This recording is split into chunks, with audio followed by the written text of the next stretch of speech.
Welcome back to another Fantasy Puck video. It's Chris, and today I'm going to be going over the worst pick in every single round, rounds 1 through 12. Very similar to the video we did yesterday, guys, but this time is going to be the worst pick. Just a forewarning here. I am a little bit under the weather, so if my voice doesn't sound like normal, it's just because I have a little kind of throat tickled. But guys, if you're interested in playing in a more premium and interactive and engaging fantasy hockey experience, be sure to check out our Fantasy Puck Patreon leagues. I'm not even kidding. There's only a few spots left. If you guys are interested in signing up, be sure to do that. All you have to do is check out our Patreon. Link will be in the description down below if you're interested in playing in a more interactive, more engaging, more competitive fantasy hockey league, guys. But let's get right into the video.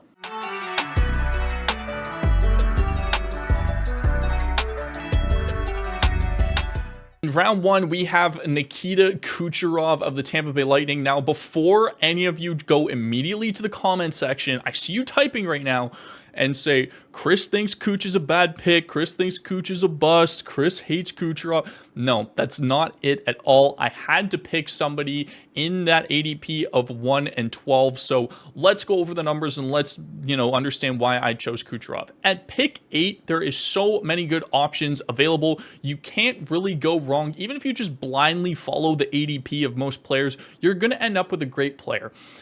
But every single player in the ADP range of 1 to 12 has scored at least 40 goals last season, except for 2 people, Brady Tkachuk, Nikita Kucherov.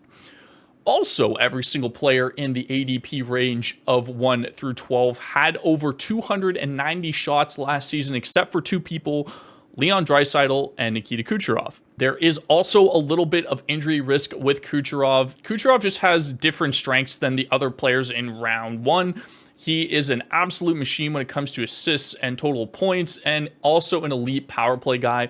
But when it comes to picking somebody with your first pick, my preference is to find a 100-point player with a high shot volume and a high goal volume, because this is something that you won't necessarily be able to find later on in the draft. There is a bunch of 100-point players in the first round, and a lot of these 100-point players have high shot on goal volumes. Kuch is just not a player that has that if you compare him to the other people in the rest of the round. My honorable mention is Tage Thompson, and he is technically within that 1 through 12 ADP range. Not quite at 13 just yet, but he does seem to be going the later end of the draft and towards potentially sometimes into the second round.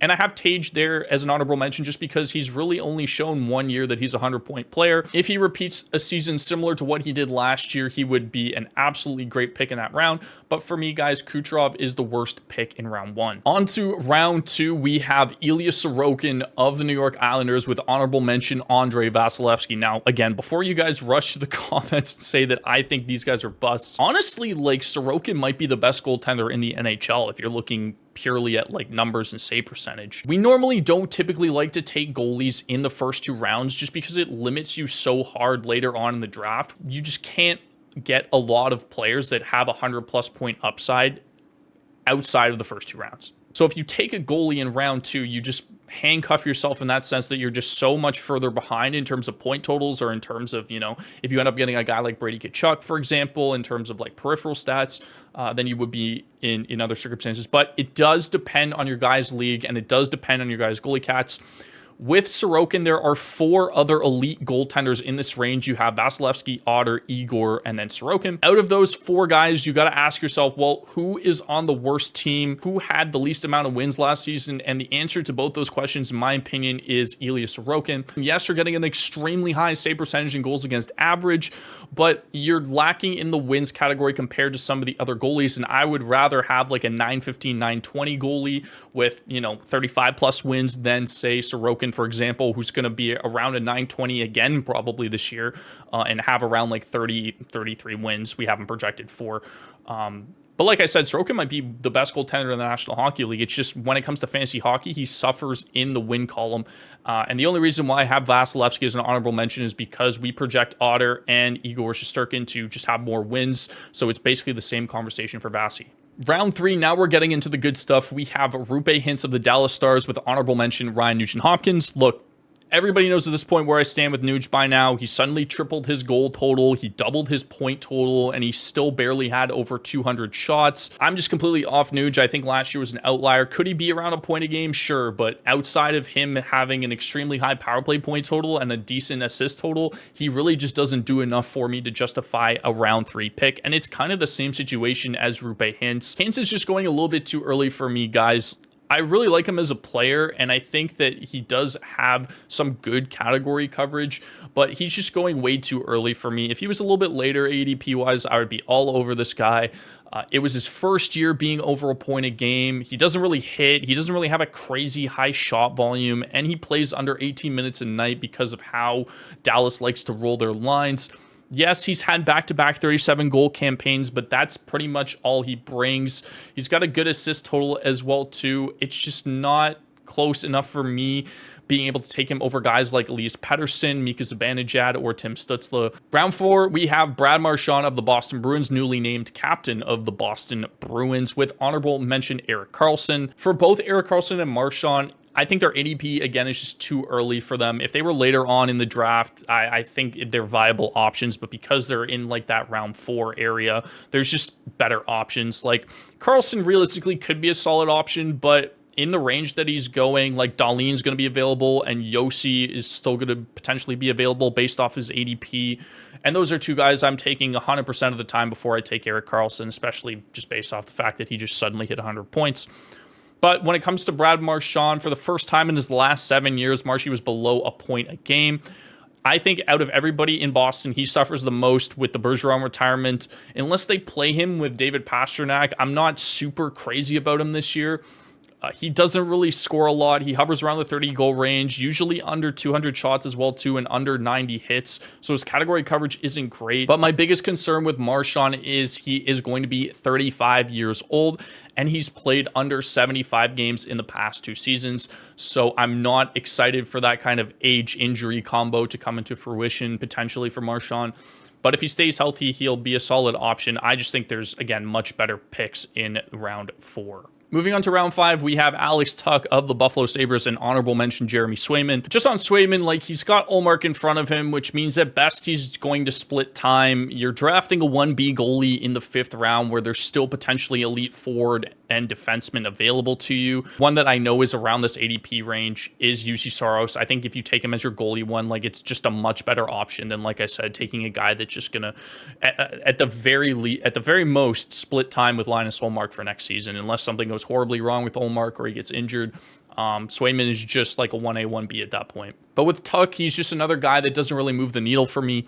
Last season was the first time that he's been over a point a game in his career. His shooting percentage doubled from last season, which is never a good sign. Tuch broke out last year just because of the opportunity and the minutes that he got, along with the fact that he stayed healthy for the first time in the last couple seasons. And he should see top 6 minutes for the Sabres going forward. But the problem is that you have Matt Boldy, Alexander Barkov, Jack Eichel, Roman Josi, Dougie Hamilton right in this round 5 range, guys. So I just think, like, every single one of those players I'm taking before Alex Tuch. Even if all those guys are off the board at that point, I'm probably still looking elsewhere other than Tuch. Round 6, we have Mark Stone of the Vegas Golden Knights and honorable mention Josh Morrissey. Everybody say it with me.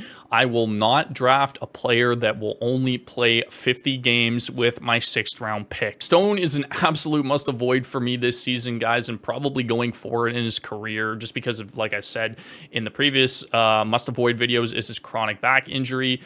And even if he's healthy, he doesn't really do much fantasy wise enough to where, like, I would even consider drafting him in this range. With Morrissey, yes, he set a career high. Yes, he was the power play 1 defenseman, but what were his point totals the year before?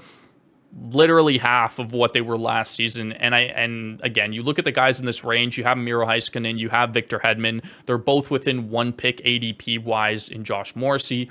And again, those are just much better options. I'm just off Morrissey altogether. I think he's going way too high in terms of his ADP. Round 7, we have a couple Panthers, Brandon Montour and Sergei Bobrovsky as the honorable mention. Bob has been an average goalie at best for 3 of the past 4 seasons. Yes, he does see volume, but he has in the past lost his starting job, especially last year, to a 3rd string goalie. I think the ADP just reflects the recency bias with these players. And then on top of that, you have reports out of camp that Montour is likely going to be out till mid-December. This drops Montour drastically for me, especially with his ADP, and as you can see, our projections as well. I was hesitant at taking him at his ADP regardless, just because of the competition on that Florida back end, including Aaron Ekblad. But if you really want him for like a second half push for the season, you should be able to get him much later than where he's currently going at his ADP. Round 8, we have Joonas Korpisalo of the Ottawa Senators with honorable mention Evgeny Malkin. Malkin was actually great last season, proved a lot of us wrong, but the injuries are just always a concern with me for him, so that's why I have him as an honorable mention. There were some pretty good picks in this round too, so that's why I just have Malkin there, just given the injury concern that he could end up playing like 65 games in a season. In terms of Korpisalo, he fluctuates a lot in terms of his quality of play. Last season, he finished with a 911 in Columbus and a 921 in LA, but the previous 2 years in Columbus, he was below a 900 save percentage. He's never seen true number one volume in his career, and I don't anticipate he's going to in Ottawa either, with Anton Forsberg being there. I'm expecting a split, and whoever wins the net will just probably get more consistent volume. Demko and Skinner were also available around this ADP, so I would much rather go with either of those guys before I take a chance on Korpisalo, especially just because we don't know what Ottawa is going to be like this year. Even though they've improved their defense with Chychrun and the immersion of Jake Sanderson, there's still a lot of question marks there for me going forward, so I would just look at other options in this range. Tyson Barrie is back in another video, and it is the worst pick in every round video, so that goes inside with why I had him in a must avoid. With honorable mention Darcy Kuemper. But with the Capitals, they're just definitely on the decline, in my opinion. If you look at Kemper's numbers last season, he had 26 wins, 26 losses, and 7 overtime losses. They're just not in a position to be a competitive team anymore, especially given their roster. He's going to give you 905 to 910 goaltending, but you're suffering in the wins column. Like I said, there's just better options out there for goaltenders at this point. Barrie was on my must-avoid player list. He won't see power play one time, and that's where his entire skill set lies. He doesn't really shoot, doesn't really hit. If you draft him for the point totals and he doesn't end up playing power play one, obviously because Roman Jossi's there, then he loses out on a lot of value for me. And as you can see, based off of our projection, he's losing out on a lot of value as well compared to last season. Up next is another guy that suffers from an injury going into next season, with honorable mention Andrei Kuzmenko. Just a quick note on Kuzmenko, his shooting percentage was 27% last year.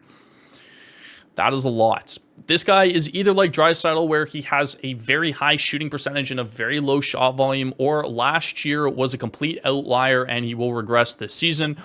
Ask yourself, what is the more likely circumstance?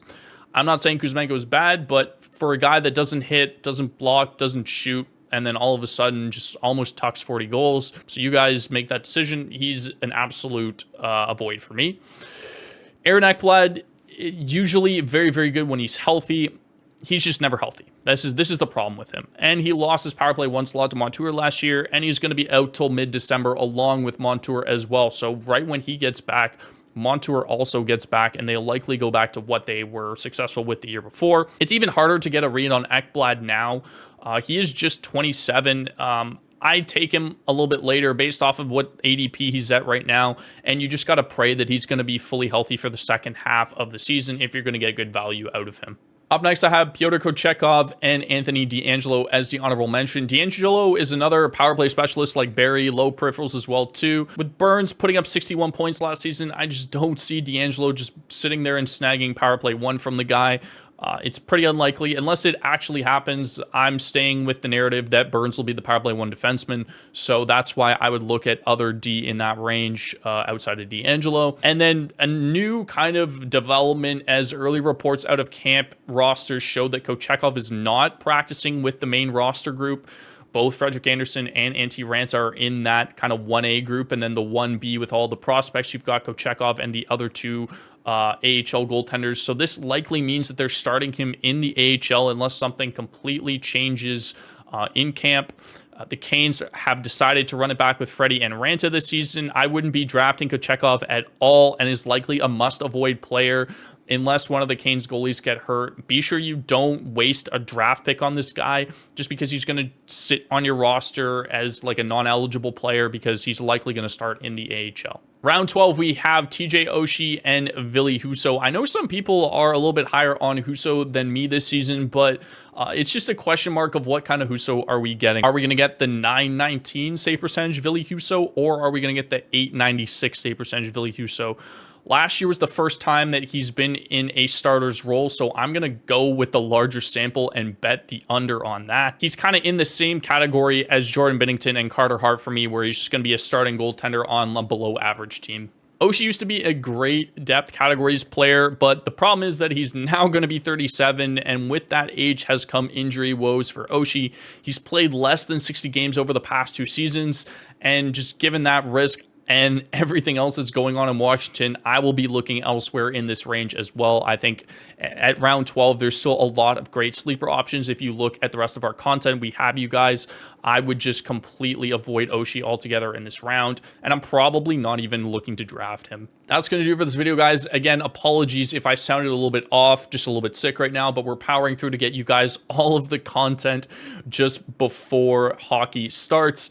Training camps are underway now, so a lot of information and a lot of updates will be coming your guys' way. Lots of shorts and short form content coming as well too, guys. So be sure to check us out on TikTok and Instagram. Mike and Don have already started. I've got a bunch in the hopper right now ready to go.